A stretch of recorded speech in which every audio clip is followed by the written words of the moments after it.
vous en pensez? Très bon outil. Mais enfin, comme tout outil, les outils de déjommage, c'est la vitesse qui fait tout, je pense. Donc faut pas le prendre trop large parce qu'il manque pas mal de puissance quand même. Vaut mieux aller un peu plus vite et prendre moins large. Parce qu'au départ, ils avaient prévu de nous vendre un 15 nans. Bon, nous, on en a pris un 13 nans. Et vous le tirez avec quoi? 220 chevaux. Et pourquoi alors si on va trop doucement, qu'est-ce que ça fait? Ça dort? Non, mais ça fait pas Enfin, les disques, ils travaillent pas. Les outils à disques, il faut que ça roule, quoi. Faut que ça. Il faut une certaine vitesse, quoi.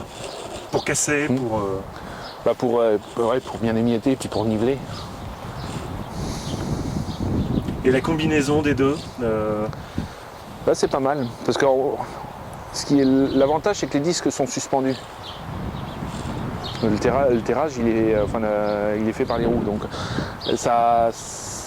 c'est pas comme dans une mode de beurre, ça gratte pas le fond, ça nivelle ce qui a déjà été déchaumé par les dents. Ouais, ils sont uniquement ici en nivellement, quoi. Ouais. Parce que nous, on a banni le cover crop il y a pas mal d'années. Et pourquoi? Parce que ça multipliait le chien-dent, mais...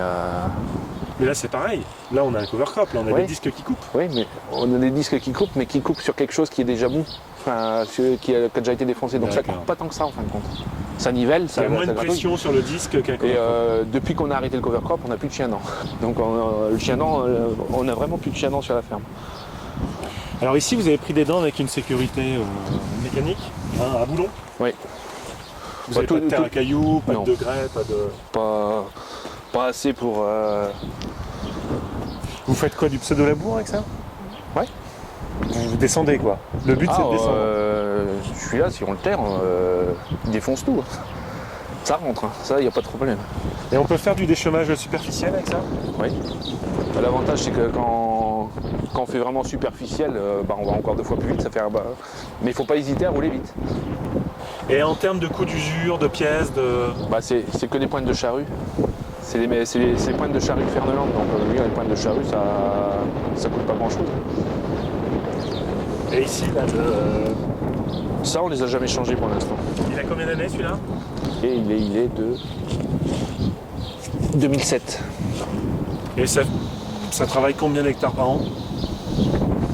Ça fait tous les déchômages, donc le premier passage de déchômage, donc grosso modo 200, et puis ça reprend aussi les terres derrière les betteraves pour semer le blé. Généralement on passe un coup de CLC et puis après air semoir. Donc ça fait tout une fois, donc 275-280 hectares par an. D'accord.